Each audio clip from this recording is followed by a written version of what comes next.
The captain's hand clenched around the plastic cuffs as the jet lurched in violent turbulence, but his glare never left the woman he had forced into the jump seat. "You'll answer for this when we land," he hissed, unaware that outside an army of black Range Rovers and aviation officials was already assembling for him, not her.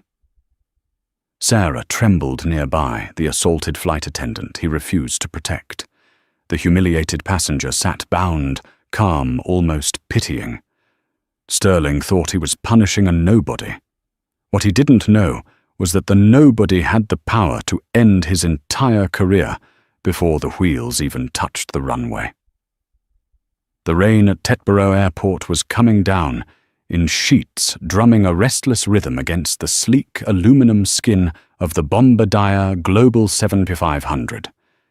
It was a magnificent machine, a $75 million masterpiece of aerospace engineering, capable of flying from New York to Tokyo without stopping for breath. Inside the cabin, the air was cool and smelled faintly of bergamot and expensive leather.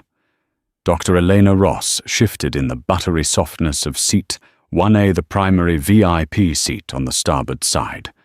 She pulled the hood of her oversized grey sweatshirt further over her head.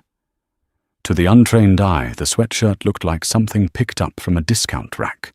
In reality, it was a bespoke Vunia wool blend from Laura Piana, costing more than most people's first cars.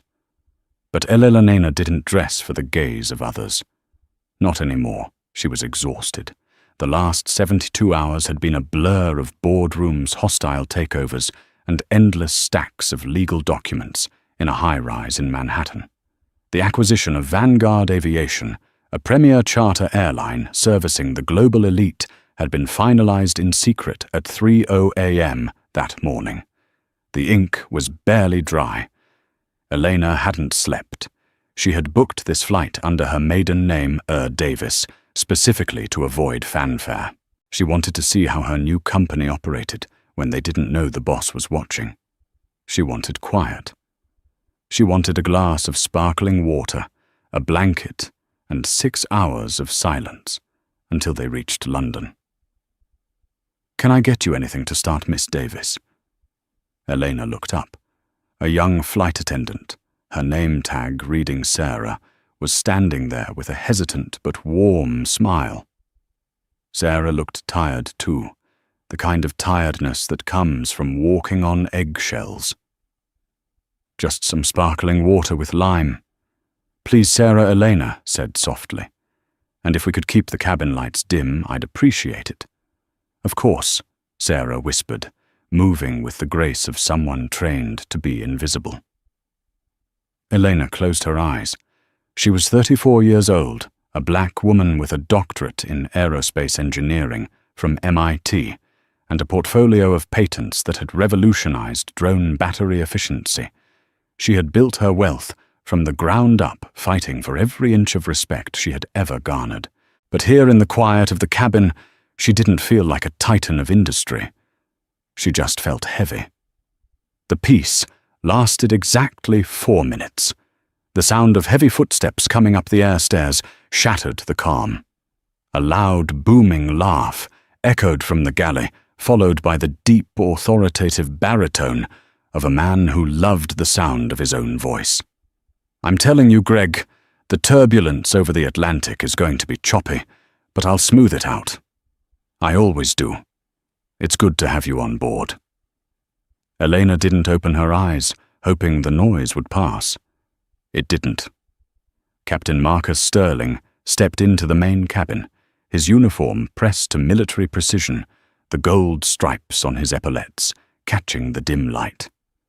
He was a man in his late 50s, with silver fox hair and a jawline that had likely charmed wealthy widows for decades. He was the chief pilot of Vanguard Aviation, a man who treated the aircraft as his personal thief. Behind him walked a man in a loud, checkered suit, Greg Holloway. Elena recognized him instantly from the tabloids. Holloway was a hedge fund manager, known for high-risk gambling and even higher volume tantrums. He was also, unfortunately, a frequent flyer with Vanguard. "I appreciate you squeezing me in, Marcus Holloway," said, slapping the pilot on the back. "My own jet is grounded in Miami for maintenance." Nightmare. Absolute nightmare. "Don't worry about it, Mr. Holloway," Sterling said, his voice dripping with siphency. "We always have room for our Platinum members. I'll make sure you get the best spot. The Global 7500 is a beauty." Sterling scanned the cabin. It was supposed to be a relatively empty leg, a repositioning flight that they had opened up to a few charter seats to cover fuel costs. He expected an empty first-class section. His eyes landed on seat 1A. He stopped. His smile faltered, replaced by a look of confusion, then annoyance. He saw the grey hoodie. He saw the sneakers. He saw a black woman, curled up with a book, looking nothing like the typical clientele Sterling courted. He turned to Sarah, who was returning with Eleanor's water. Sarah Sterling snapped his voice, low but sharp. "Who is that in 1A?" Sarah froze, the crystal glass trembling slightly on her tray. "That's Miss Davis, Captain. She's booked on the manifest. Flight 44 to London." Sterling snatched the digital manifest tablet from Sarah's hands. He scrolled through it aggressively. "Davis economy charter rate." "No, Captain." Sarah corrected him gently. "She booked full fare paid in full this morning." Sterling narrowed his eyes at Eleanor. She hadn't moved, but she was listening. She could hear the disdain in his breathing. To Captain Sterling, a woman like Elena in a hoodie didn't look like full fare. She looked like a glitch in the system. She looked like someone who had used employee miles or a stolen credit card. More importantly, she was in the seat he had promised Holloway. "Mr. Holloway," Sterling said, turning back to the hedge fund manager with a tight, apologetic smile. "Give me just a moment. There seems to be a slight clerical error with the seating chart. I'll have this sorted in a jiffy." Holloway glanced at Elena, then let out a short, dismissive snort. "Make it quick, Marcus. I need to set up my laptop. I've got calls to make before we hit cruising altitude." "Consider it done," Sterling said. He handed the tablet back to Sarah and straightened his tie. He walked down the short aisle, his boots thudding heavily on the carpet. He stopped directly next to seat 1A, towering over Elena. Elena sensed his presence. She took a slow breath, marked her page in the book she wasn't really reading, and looked up. "Can I help you, Captain?" she asked. Her voice was calm, neutral, the voice of a woman who had negotiated billion-dollar contracts. Sterling didn't like it. He expected submission or nervousness. He didn't like the direct eye contact. "Ma'am," Sterling began, not bothering to use her name. "I'm afraid there's been a mistake with your booking." Elena raised an eyebrow. "A mistake. I have my boarding pass right here." "Not that kind of mistake," Sterling said, waving a hand dismissively. "This seat 1A, is technically reserved for our Platinum status members. It's an operational requirement for weight and balance on this specific flight path." It was a lie, a blatant, lazy lie. Elena knew the weight distribution schematics of the Bombardier Global 7500 better than the engineers who built it. A 130-lbit woman moving 3 rows back would make absolutely zero difference to the aircraft's center of gravity. Weight and balance. Elena repeated, a dry smile touching her lips. "Is that so? I wasn't aware the Global 7500 was so sensitive." Sterling's jaw tightened. He wasn't used to passengers talking back, especially not ones who looked like her. "It's a complex aircraft, Mum. You wouldn't understand the technicalities. The point is, I need you to move to seat 4D. It's just as comfortable back near the galley." Seat 4D was the jump seat near the lavatory. It was definitely not just as comfortable. "I paid for this seat," Captain Elena said, her voice dropping an octave, becoming colder. "I selected it specifically." I'm not moving. Sterling let out a huff of air, crossing his arms. He looked back at Holloway, who was checking his Rolex impatiently. Sterling needed Holloway's tip. He needed the connection. He wasn't going to let this nobody ruin it. "Look, Miss Davis," Sterling said, looking at the manifest again, as if checking for a criminal record. "Let's not make this difficult. We have a VIP guest on board today who requires the workspace provided by seat 1A. As the captain of this vessel, I have the authority to reassign seating for the safety and comfort of all passengers. Now grab your bag." Elena didn't move. She stared at him, studying the arrogance etched into the lines of his face. She saw a man who had never been told no by someone he deemed beneath him. "You are ordering me to move," Elena clarified. "Not for safety, but because you want to give my paid seat to your friend." "I am ordering you to move." Sterling leaned in his voice, dropping to a menacing growl. "Because I am the captain, and on this plane, what I say is law. If you don't comply, I can have you escorted off the tarmac by airport security for non-compliance. Is that what you want, to be dragged off in front of everyone behind them?" Holloway chuckled. "Come on, sweetheart. Don't be a drama queen. Just move back." Elena felt the heat rise in her chest. Not shame, but the white, hot burn of injustice. She looked at Sarah. The flight attendant looked terrified, clutching the tray, silently begging Eleanor to just comply, so the yelling would stop. Eleanor made a choice. She could fire him right here, right now. She could pull out her phone, call the board, and have Sterling stripped of his wings before the engines even started. But that was too easy. If she fired him now, he would just think she was a crazy woman with connections. He wouldn't learn anything. He would go to another airline and do the exact same thing to someone else. No, he needed to be exposed. He needed to dig his own grave shovel by shovel. Elena closed her book. She unbuckled her seatbelt. "Fine," Elena said, standing up. She picked up her bag. "I'll move." Sterling smirked, a look of smug victory spreading across his face. "Smart choice, Sarah. Show her to 4D. As Elena walked past Sterling, he didn't even step aside. She had to turn her body to squeeze past him. She walked past Holloway, who didn't even look up from his phone, treating her displacement as his natural right. She sat in seat 4D, right next to the bathroom door. The seat didn't recline fully. The smell of the chemical toilet was faint, but present. "I'm so sorry," Sarah whispered, as she brought Elena her water, her eyes watering. "He gets like this." "Don't worry, Sarah," Elena said, taking a sip of the water. Her eyes were fixed on the back of Captain Sterling's head as he settled into her seat. "Do you have Wi-Fi on this flight?" "Yes, Mum. I can give you the code." "Please do," Elena said, pulling out her phone. "I have an email to write." The flight to London was 6 hours long, but for Captain Sterling, the trouble started before the wheels even left the tarmac.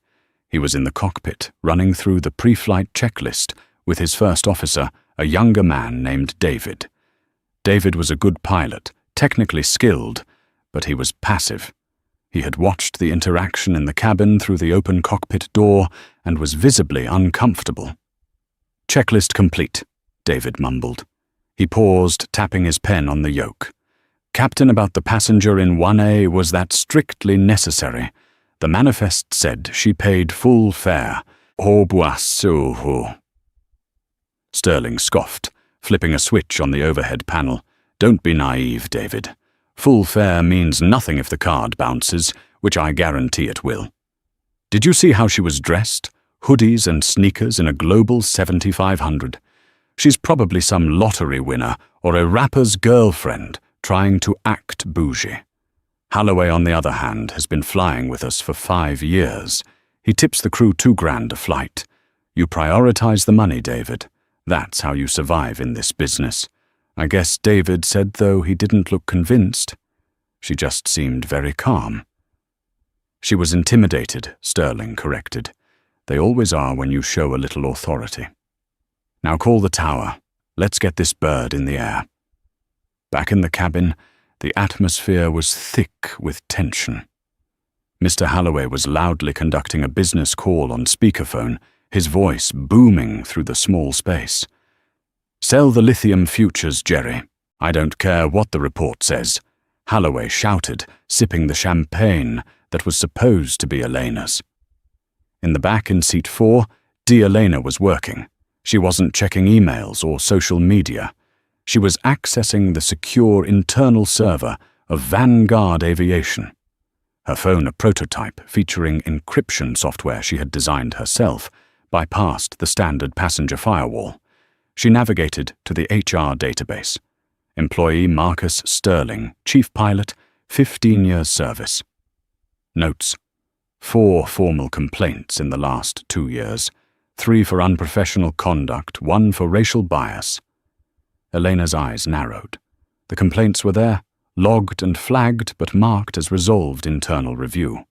The internal review had likely been Sterling drinking a scotch with the old CEO and laughing it off. She scrolled further. She looked at the passenger manifest for today. She saw the manual override Sterling had just entered. Seat 1A reassigned to Holloway. G. Reason operational necessity. He had put it in writing. He had documented his own lie. Elena took a screenshot. Then she opened her messaging app. She scrolled to a contact named Arthur Pendleton. Arthur was the acting director of operations for Vanguard, the man currently managing the transition of ownership. He was the one who had shaken her hand. At 3:90 a.m., Elena typed, "Arthur, I'm on flight 404 to London. Tail number non-4VA. A reply came 3 seconds later. "Dr. Ross, we didn't expect you to fly commercial. Is everything all right? We can have a car meet you at Heathrow," Elena typed. "No, I'm flying incognito. I want to see the service standards. Specifically, I'm observing Captain Sterling. Arthur Sterling is our best stick and rudder man. A bit old school, but effective. I hope he's treating you well."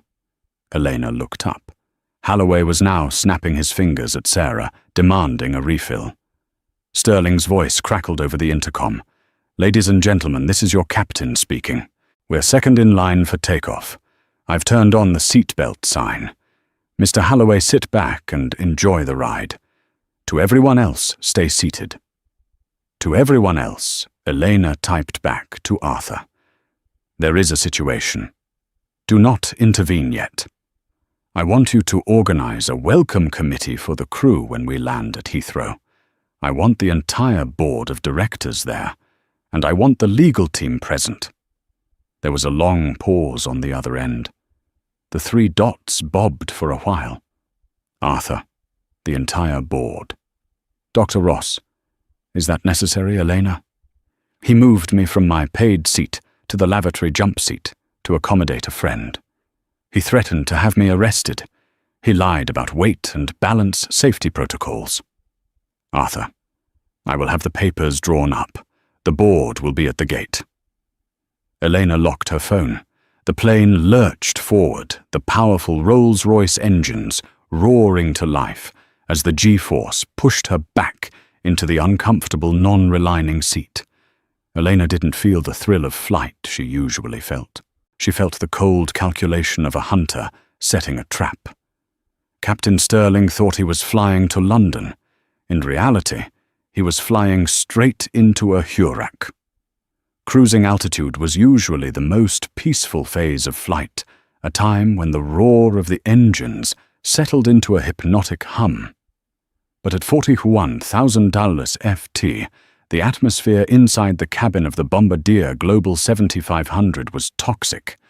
Captain Marcus Sterling had engaged the autopilot and left the flight deck in the hands of First Officer David. He was now holding court in the main cabin, leaning casually against the bulkhead with a tumbler of scotch in his hand, strictly against regulation. But Sterling wrote the regulations at Vanguard, or at least he acted like he did. Greg Holloway had kicked off his shoes. His feet, clad in bright purple socks, were propped up on the ottoman of seat 1A, Eleanor's seat. He was gorging himself on the catering lobster thermidor and truffle risotto, the scent of rich butter and garlic wafting back to where Elena sat near the lavatory. You know, Marcus Halloway said, his mouth half full. I was worried when I heard the rumors. They say Vanguard got bought out. Some tech conglomerate. Sterling took a slow sip of his drink, his eyes sliding dismissively over Elena, who was typing furiously on her phone in the cramped jump seat. It's true. The deal closed this morning. Aerodynamics or some such nonsense. They make drone batteries. They don't know the first thing about luxury aviation. That's the problem with these new money types. Halloway groaned, waving his fork. They're going to come in here and try to cut costs, swap the lobster for chicken, get rid of the good scotch, probably try to enforce all those woke HR policies. Elena's fingers paused over her screen. She carefully adjusted the brightness so they couldn't see what she was typing. She was currently transcribing their conversation into a live document shared with Vanguard's legal counsel. Subject Captain Marcus Sterling. Violation 42, consumption of alcohol while on duty. Violation 109, disparaging the parent company to clients. Don't you worry, Greg. Sterling laughed, a deep rumbling sound that vibrated through the small cabin. I've survived 3 ownership changes. These tech nerds from Silicon Valley, they'll never step foot on the tarmac. They'll sit in their glass offices and look at spreadsheets. I run the sky. As long as I'm chief pilot, nothing changes on my birds. The Platinum members get what they want. The riffraff gets, well, they get what's left. He cast a pointed look at Elena. Speaking of which, Sarah hurried out of the galley looking frazzled. Yes, Captain? Did you serve Miss Davis her meal? Sterling asked, his voice dripping with faux concern. I was about to, Captain. We have the sea bass prepared. No, Sterling interrupted, shaking his head. We can't waste the sea bass. We might need a second serving for Mr. Halloway if he's still hungry later. It's a long flight to London. Give her the crew meal, the boxed sandwich. Sarah's face went pale. But Captain Miss Davis paid for the full catering package. It's in her profile. Sterling's expression darkened instantly. The charm evaporated, replaced by the cold, hard stare of a bully. Are you deaf, Sarah? I said. Save the base. It's a weight distribution issue. We need to conserve the high-density items. Give her the sandwich. Elena watched Sarah's hands tremble. The flight attendant looked like she was about to cry. She looked at Elena, her eyes begging for forgiveness. Elena caught Sarah's eye and gave a nearly imperceptible nod. It's okay. Do it. Sarah retreated to the galley and returned a moment later with a plastic-wrapped turkey sandwich on a paper plate. She placed it on Elena's tray table with shaking hands. I'm so sorry, she mouthed silently. Elena didn't look at the sandwich. She looked at Sterling. Captain. Elena said, her voice cutting through the noise of Halloway's chewing. Is it standard Vanguard policy to deny paid services to passengers based on the pilot's personal preference? Sterling turned slowly. He looked amused that the mouse was squeaking again. It is standard policy. Sterling lied smoothly, that the captain's discretion regarding resources is absolute. If you don't like the sandwich, you're welcome to fast. It might do you some good. Halloway roared with laughter, slapping his knee. Oh, that's rich, Marcus. That's rich. Elena felt a cold fury settling in her stomach, heavier than any meal. It wasn't the insult to her appearance that stung. She had faced worse. It was the absolute, unchecked corruption. This man believed he was untouchable. He believed the plane was his kingdom. You know, Elena, said, her voice steady and dangerously calm. The new owners, Aerodynamics, I've read about them. Their CEO, Dr. Ross, is known for being quite hands-on. She specializes in efficiency and purging redundant malfunctioning parts. Sterling scoffed. Dr. Ross, a woman. He rolled his eyes at Holloway. Great, even worse, probably got the job because of a quote. Listen to me, sweetheart. She won't last 6 months. This is a man's world up here. Now put your headphones on and stop eavesdropping on grown-up conversations. Elena picked up the plastic-wrapped sandwich. She didn't open it. She just set it aside. Noted, she said. She went back to her phone. Update to legal. Add gender discrimination and gross insubordination to the file. Also contact Heathrow Ground Control. I want a breathalyzer test ready at the gate.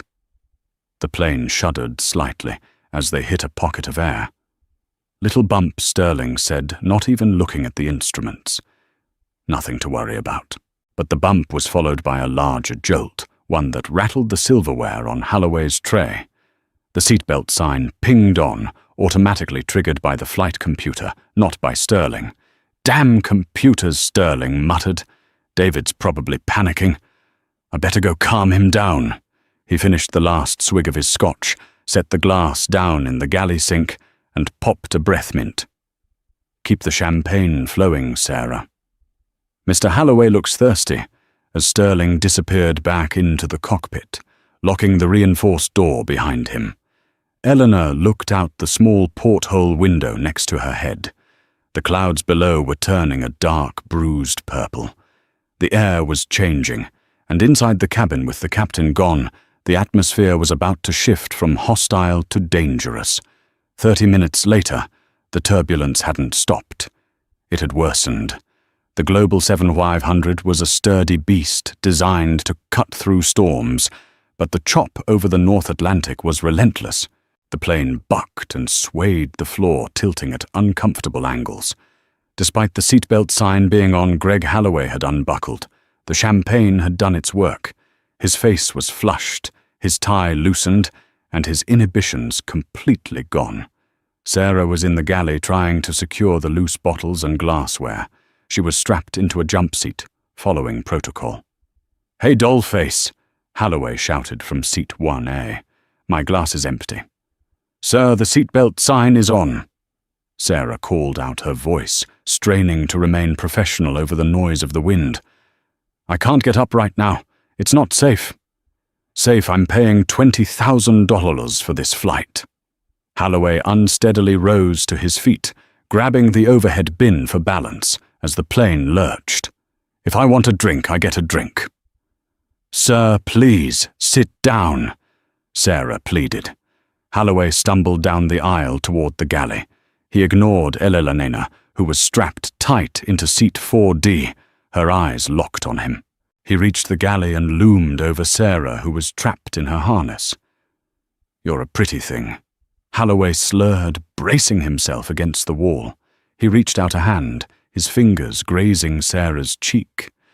"Why are you so uptight? Marcus said you were fun." Sarah flinched, turning her head away. "Mr. Holloway, please don't touch me. Go back to your seat." "Don't be like that." Holloway sneered. He grabbed her wrist. "Come on, unbuckle, get me a drink, let go of her." The voice didn't come from the cockpit. It came from seat 4D. Elena had unbuckled. It was dangerous, but she didn't care. She stood up, balancing expertly against the sway of the plane. She wasn't tall, but in that moment, she looked formidable. Holloway turned blinking bleary eyes at her. "What did you say, you little—" "I said let go of her," Elena repeated, stepping into the aisle. "Sit down now. You don't tell me what to do." Holloway spat. "You're a nobody. You're just some seat filler." Marcus let on the plane. He shoved Sarah's shoulder hard. Sarah cried out. That was it. Elena didn't yell. She didn't scream. She stepped forward and placed herself physically between Holloway and the flight attendant. "If you touch her again, you will be facing federal assault charges the moment we land. I will personally ensure you are placed on the no-fly list for every carrier in the hemisphere." Halloway laughed, raising his hand as if to shove Eleanor aside. Suddenly the cockpit door burst open. Captain Sterling stormed out. He must have seen the commotion on the cockpit camera. "What the hell is going on back here?" Sterling roared. "Thank God, Marcus!" Halloway yelled, pointing a shaking finger at Eleanor. "This crazy woman, she's harassing me. I was just trying to get some water, and she jumped up and started threatening me. She's out of her mind." Sarah gasped. "Captain, that's not true. Mr. Halloway grabbed me and quiet." Sterling snapped at Sarah. He turned his fury on Eleanor. "I knew you were going to be trouble. I knew it the second I saw you." "He assaulted a crew member," Eleanor said calmly, though her heart was hammering against her ribs. "I intervened. You need to restrain this passenger immediately." Sterling stepped into Elena's personal space, using his height to intimidate her. "The only person I'm restraining is you. You are disrupting a flight. You are threatening a VIP client. Do you know what the penalty is for interfering with a flight crew? I know the regulations better than you do." Captain Elena said, her voice icy. "Article 12 of the Tokyo Convention gives the aircraft commander authority." "Yes, but it also dictates that you must protect the safety of all persons on board. You are failing to protect your crew member from an intoxicated passenger." Sterling's face turned purple. To be quoted, "Aviation law by a woman in a hoodie was the ultimate insult." He grabbed a pair of plastic flex cuffs from the emergency kit on the wall. "That's it," Sterling growled. "I'm not arguing with you. Turn around, hands behind your back. Captain." "No," Sarah screamed, unbuckling herself to stop him. "Sit down, Sarah, or you're fired." Sterling barked. He grabbed Eleanor's arm, twisting it roughly. "I'm putting you in restraints for the duration of the flight. When we land, the police will be waiting for you."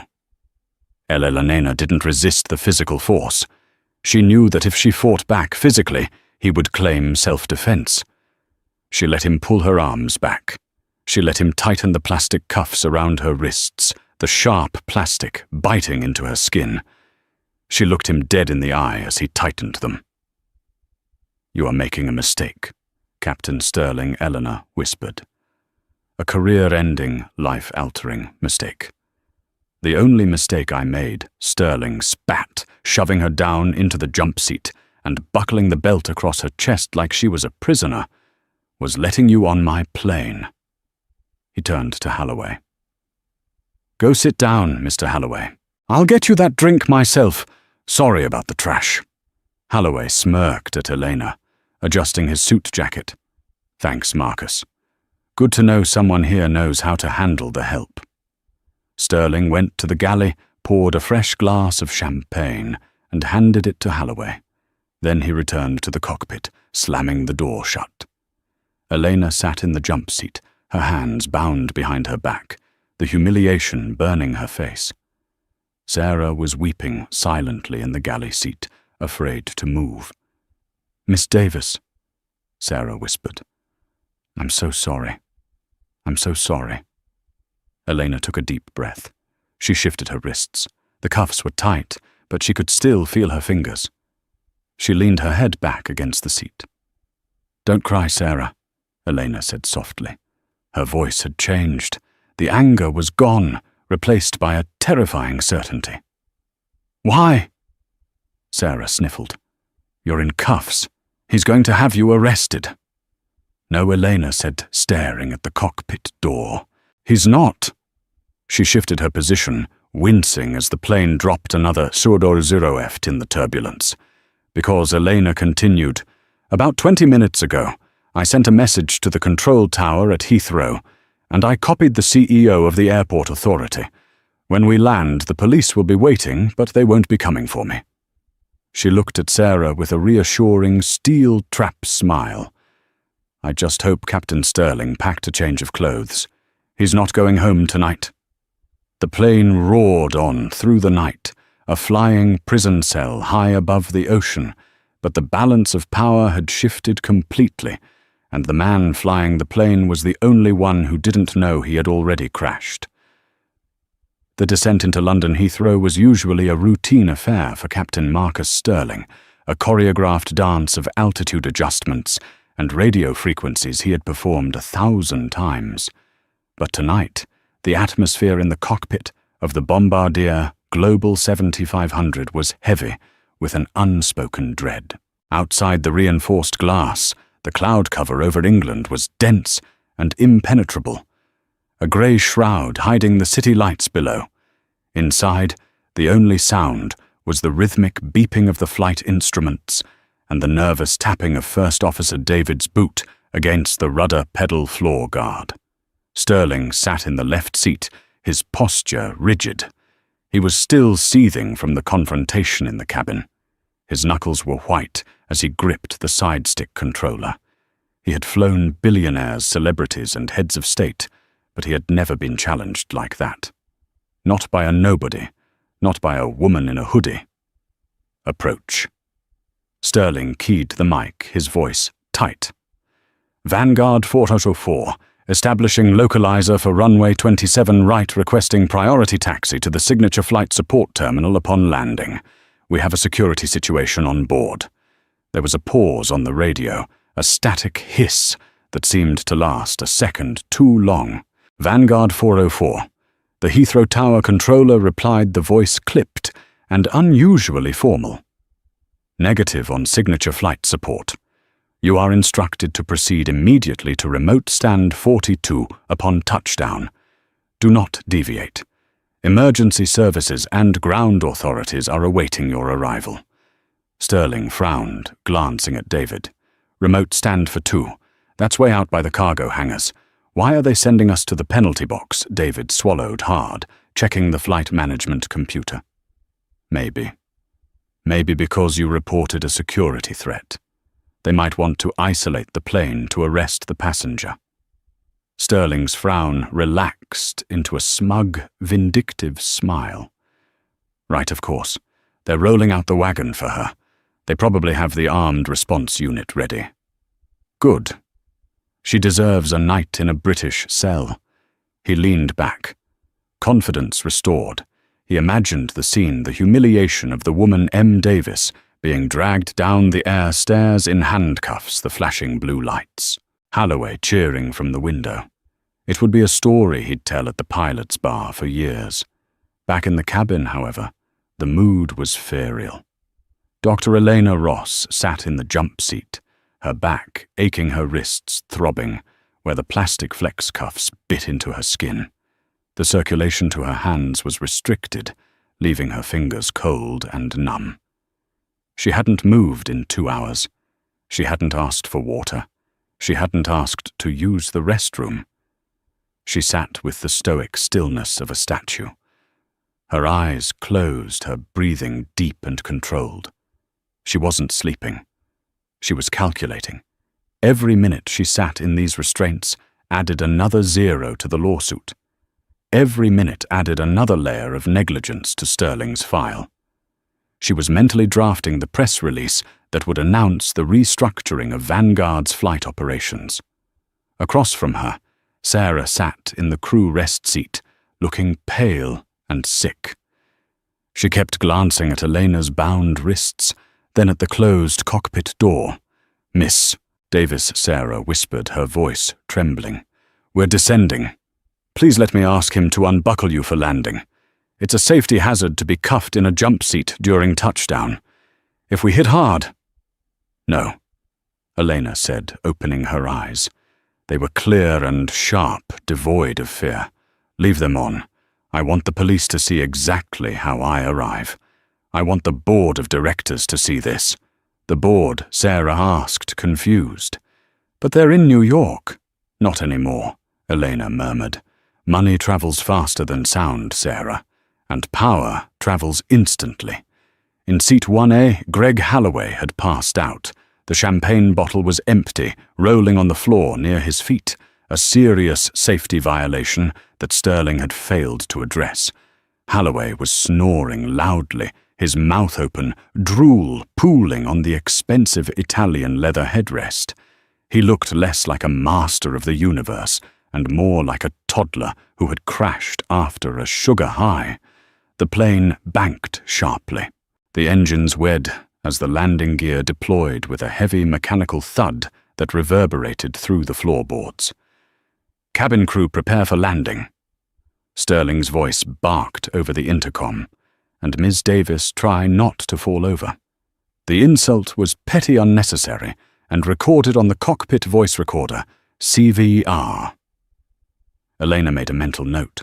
Secure the CVR data immediately upon engine shutdown. The wheels touched the wet tarmac of Heathrow with a screech of rubber. The thrust reversers roared, slowing the massive jet. Rain lashed against the windows, blurring the world outside into streaks of orange and black. As the plane slowed to a taxi speed, Sterling followed the green lights of the Follow Me vehicle. But instead of turning toward the luxury terminal, where the private jets usually parked, the vehicle led them deep into the airfield, away from the other traffic. They taxied past rows of silent cargo planes, past the maintenance hangars into a desolate, flood-lit section of the tarmac. David looked out the window. "Captain, look." Sterling looked, waiting at remote stand 42. Wasn't just a police car. It was a fleet, 3 black Range Rovers with diplomatic plates, 2 marked police cruisers from the Metropolitan Police's Specialist Protection Command, a sleek silver Mercedes Maybach sedan, and standing in the rain under large black umbrellas was a group of 6 men in dark suits. Sterling squinted through the rain-sicked windshield. "Who the hell is that?" "That's not just airport security. Is it for Holloway?" David asked. "Maybe he's in trouble for something financial." "No," Sterling said slowly, a prickle of unease finally piercing his arrogance. "Holloway isn't that important. He brought the jet to a halt. He set the parking brake. Shut checklist." Sterling ordered his voice, lacking its usual bluster. As the engines wound down, the silence that fell over the plane was deafening. The Auxiliary Power Unit APU hummed in the background, keeping the lights on. Sterling stood up. He adjusted his tie, put on his cap, and checked his reflection. He had to look the part. He was the captain. He was the authority. He would go down there, explained that he had a crazed passenger who had assaulted his crew and let the British police handle the rest. He opened the cockpit door. "Stay here, David," Sterling said. He walked into the cabin. Holloway was waking up, groaning and rubbing his face. Sarah was unbuckling, looking terrified, and Elena sat there, silent, bound, waiting. "Well," Sterling said, looming over her, "welcome to London. Your ride is outside." Elena looked up at him. She didn't smile. She just offered a simple, chilling statement of fact. "No, Captain," she said softly. "My staff is outside. Your ride is the one with the blue lights." Sterling laughed, a nervous, hacking sound. "You're delusional to the bitter end. Let's go." He moved to the main cabin door and began to disarm it. The heavy door swung outward, and the stairs automatically deployed, motoring down to the wet pavement below. Cold, damp English air rushed into the cabin. Sterling stepped out onto the top of the stairs, ready to greet the officers and hand over his prisoner. But the moment he stepped out, he stopped. The men in suits weren't looking at him with respect. They were looking at him with stone-cold fury. And at the center of the group, standing next to the silver Maybach, was Arthur Pendleton, the Director of Operations for Vanguard Aviation. And standing next to Arthur was Sir Julian Thorne, the Chairman of the European Aviation Safety Agency. Sterling's heart stopped. Why is Arthur here? Why is the head of European safety here? Arthur didn't wave. He didn't smile. He simply gestured to the police officers. 2 officers in tactical vests marched up the stairs, pushing past Sterling, without even acknowledging him. They entered the cabin. Sterling turned, panicked. "Officers, she's in the back, restrained. She's dangerous." The officers ignored him. They went straight to the jump seat. "Mum," the lead officer said, his voice gentle and respectful. "I'm Sergeant Miller. We're here to assist you." He pulled out a cutting tool and sliced the plastic flex cuffs from Elena's wrists. Sterling stood at the top of the stairs, the rain soaking his uniform, watching in absolute confusion as the police helped the dangerous prisoner stand up, rubbing her wrists. "What are you doing?" Sterling shouted, his voice cracking. "That woman is a threat to this aircraft." Elena walked to the door. She stopped next to Sterling. She was shorter than him, but in that moment she seemed 10 F tall. She looked at him, rubbing the red raw marks on her wrists. "Captain," she said, her voice carrying over the sound of the wind, "you are relieved of command. The descent into London." Heathrow was tense. Captain Sterling expected a routine taxi to the VIP terminal, but the tower had other plans. "Vanguard 404. The controller's voice crackled unusually sharp. "Proceed immediately to remote stand 42. Do not deviate. Authorities are awaiting your arrival." Sterling smirked at his first officer, David. "See, they're rolling out the wagon for her. She's going straight to a cell." He imagined the satisfaction of seeing the woman in the hoodie dragged away in handcuffs. He taxied the jet to a desolate corner of the airfield, far from the luxury terminals. But as the landing light swept over the wet tarmac, Sterling's smile faltered. Waiting at the stand wasn't just a police car. It was a fleet. 3 Range Rovers, 2 tactical police cruisers, and a silver Mercedes Maybach. Standing at the center of a group of men in suits was Arthur Pendleton, the Director of Operations for Vanguard Aviation. Beside him stood Sir Julian Thorne, the Chairman of European Aviation Safety. "Why is the board here?" David whispered, terrified. "Must be a serious security breach," Sterling muttered, unnerved. He shut down the engines and opened the cabin door. He stepped onto the air stairs, rain lashing his face, ready to play the hero. "Arthur, glad you're here. The prisoner is in the back." She assaulted the crew. Arthur didn't smile. He didn't wave. He simply gestured to the police. 2 officers marched up the stairs, pushing past Sterling without a word. They entered the cabin and went straight to the jump seat, where Dr. Elena Ross sat bound in plastic flex cuffs. "Mum," the sergeant said, gently cutting the restraints. "We're here to assist you." Sterling's jaw dropped. "What are you doing? She's dangerous." Elena stood up, rubbing her raw wrists. She walked to the door and stopped next to Sterling. She looked him dead in the eye. "Captain," she said, her voice cutting through the wind, "you are relieved of command. You don't have the authority." Sterling sputtered. Arthur Pendleton stepped forward from the tarmac, his voice trembling with suppressed rage. "Captain Sterling, shut up. This is Dr. Elena Ross, founder of Aerotech Dynamics, and as of 3 a.m. this morning she is the sole owner and chairwoman of Vanguard Aviation."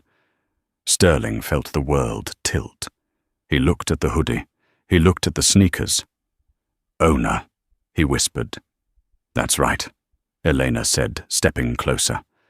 "I own the fuel, the engines, and the contract you signed. If you had known who I was, you would have treated me with respect. But because you judged me by my clothes, you treated me like garbage.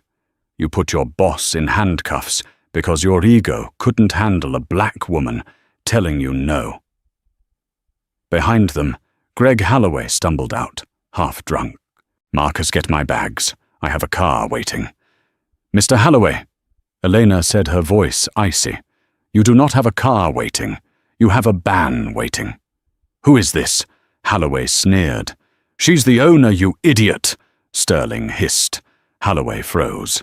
"Arthur," Elena commanded, "cancel his return ticket. Refund his money. I don't want it. And place him on the permanent no-fly list. If he sues, release the cockpit voice recordings of him assaulting the flight attendant to the press." Holloway turned pale. He looked at the silent police officers, realized he was beaten, and fled into the rain, dragging his own luggage. Elena turned back to Sterling. "You are fired for cause effective immediately. Gross misconduct and endangerment." "My license," Sterling stammered. "I have 30 years," she turned to the man from the safety agency. "Sir Julian Captain Sterling." Sir Julian said grimly, "I am suspending your license, pending a full investigation." "You are grounded indefinitely." Sterling was escorted away by police, stripped of his dignity and his career in minutes. Eleanor turned to the plane door. Sarah, the flight attendant, stood there shaking. Sarah, Eleanor said softly, "You tried to stop him. You are not in trouble. Take 2 weeks paid leave. When you return, you're promoted to lead cabin trainer. We need people who know that respect isn't just for men in suits." Sarah sobbed with relief. "Thank you, Dr. Ross." Elena walked down the stairs to the waiting Maybach. She looked back at the jet, a beautiful machine tainted by an ugly culture. "Arthur?" she said, ducking into the car painted black. New era, new rules. The rain over London had stopped, replaced by a cold grey dawn. Inside the presidential suite of the Savoy, Dr. Elena Ross sat with her legal team. She wasn't just there to rest. She was there to balance the scales. "The press release is ready," her lawyer said. "We're announcing the restructuring of Vanguard Aviation and regarding Holloway Capital." Elena took a sip of tea, her expression unyielding. "Pull everything. Trigger the morality clause." 3 mi away, Greg Holloway woke up to a nightmare. His phone was exploding with notifications. First, his Vanguard Platinum status was revoked. Then came the call that ended his career. "Sir," his assistant sobbed over the phone, "Tech Dynamics is liquidating their entire position in our fund. That's $400 million gone instantly." "They can't do that," Holloway screamed, pacing his penthouse. "There are lock-up periods. They used the morality clause, sir," the assistant replied. They attached an audio file. It's a recording of you screaming at the flight attendant. The board has heard it. The investors are panic selling. The fund is collapsing." Holloway slumped against the window. He had lost his fortune, his reputation, and his empire. All because he treated a woman in a hoodie like trash. The recording was viral before lunch. The master of the universe was now a pariah. 2 days later, the karma that hit Captain Marcus Sterling was even more personal. Sterling sat in a sterile interrogation room at the Civil Aviation Authority, CIA. Across the table sat Sir Julian Thorne, the head of European aviation safety. "Mr. Sterling," Sir Julian said, closing a thick file, "we have reviewed the evidence. You falsified weight and balance documents to displace a paying passenger. You consumed alcohol within 8 hours of duty, and you unlawfully restrained the owner of the airline." "I was under pressure," Sterling stammered, his arrogance completely gone. "If I could just keep my license, the CIA does not tolerate cowboys," Sir Julian interrupted icily. "We are permanently revoking your commercial pilot's license. You are grounded for life." Sterling walked out into the rain, a man without wings. His career was over. His phone buzzed not with support, but with a notification that his wife, seeing the news of the lawsuits, had frozen their joint accounts. He sat in his car and wept, realizing he had destroyed 30 years of work in 6 hours of prejudice. 6 weeks later, the atmosphere at Teterboro Airport was electric.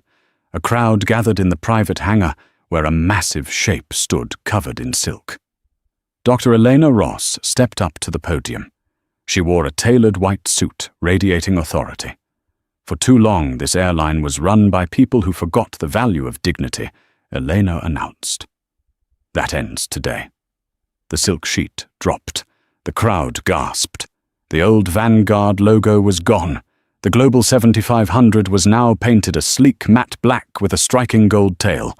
On the side, new letters gleamed. Aurora Aviation. Welcome to the new dawn, Elena smiled, where respect is the only currency that matters. She gestured to the front row. And leading our new service standards is Miss Sarah Jenkins. Sarah, wearing a sharp new uniform with head of cabin services pinned to her lapel, beamed through tears of joy. Minutes later, the new jet prepared for takeoff. In the cockpit, the former first officer, now Captain David Miller, ran the checklist. Elena walked onto the plane. She passed the galley and the jump seat where she had once been handcuffed. She walked straight to seat 1A, now upholstered in black leather. "Can I get you anything, Dr. Ross?" Sarah asked, placing a crystal glass of sparkling water on the tray. Elena looked up, her eyes warm. "Just a smooth flight, Sarah." As the engines roared to life and Aurora Aviation took to the sky, leaving the ghosts of Sterling and Holloway in the dust, Elena looked out the window. She had bought an airline to save time, but she had stayed to save its soul. Finally, she was exactly where she belonged, in the pilot seat of her own life. Never judge a book by its cover, especially when that book owns the library. Captain Sterling and Greg Holloway learned the hard way that arrogance is the most expensive luxury in the world. They thought their power allowed them to mistreat someone they viewed as lesser, but they discovered that true power doesn't need to shout. It moves in silence, and it strikes back when you least expect it. Dr. Elena Ross didn't just win a lawsuit. She dismantled a toxic culture and proved that dignity is a right, not a privilege. What would you have done if you were in Sarah's shoes? Have you ever seen someone treated poorly just because of how they were dressed? Let me know your stories in the comments below. I read every single one. If you enjoyed this story of justice served cold, please hit that like button. It really helps the channel. And don't forget to subscribe and ring the bell so you never miss a story. Thanks for watching.